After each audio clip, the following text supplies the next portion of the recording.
afternoon, everyone. I'm Michael and I'm with you on the topic for today's debate is local book versus online retailers. Each side will present their arguments and counter-arguments. Please remember to respect each other's opinion and maintain the good throughout the debate. Let's begin. Kami mga local bookstore seller ay naniniwala sa halaga ng pisikal ng mga libro at sa komunidad ng namin binubuo.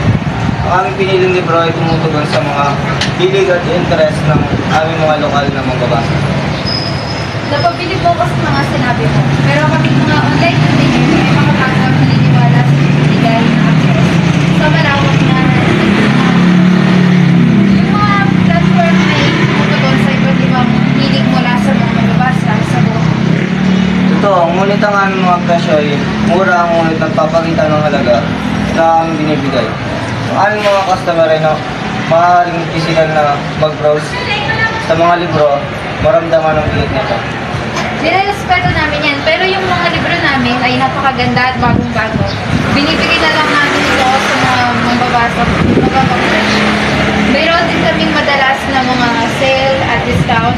Ginagawang mas abot kaya ang mga libro para sa marami.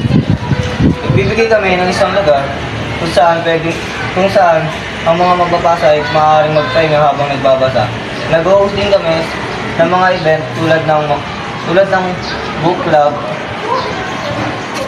at mga pirma ng yakda. Nagpapatibay ng isang sense ng komunidad. Yan ay isang mahusay. Gayunpaman, ang aming platform ay mas madali at maaaring ma-access mula saan man na may connection sa internet. Nagbibigay ng kakayahang mamili anumang oras. Ang aming promosyon ay organiko. Umaasa kami sa word of mouth, lokal na advertising, at mga events sa loob ng tindahan.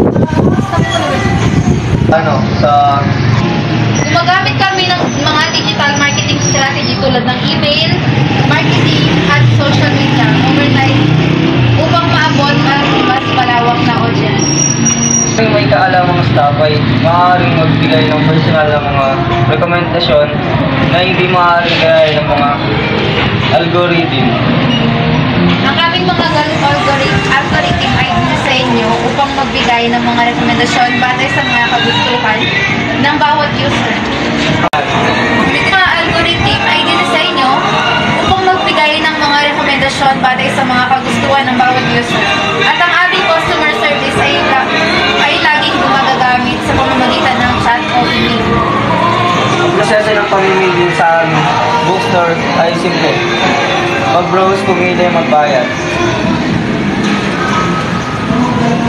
At online, maaari kang maghanap ng isang libro, idagdag ito sa iyong cart, magpasok ng impormasyon ng bayad at magpapadala at maghintay na ma-deliver ang libro. Ang aming pisikal na ebidensya ay pinagbibilangan ng layout ng tindahan, mga display ng libro at kasiyahan sa bawat mangbabasa. Ang mga physical na ebidensya ay aming user-friendly. Ang aming user-friendly na disenyo ng website at ang packaging ng na-deliver na produkto. Thank you for your both insightful arguments. This concludes the debate. The decision will be based on the select of the arguments and counter-arguments presented. We appreciate your participation and passion.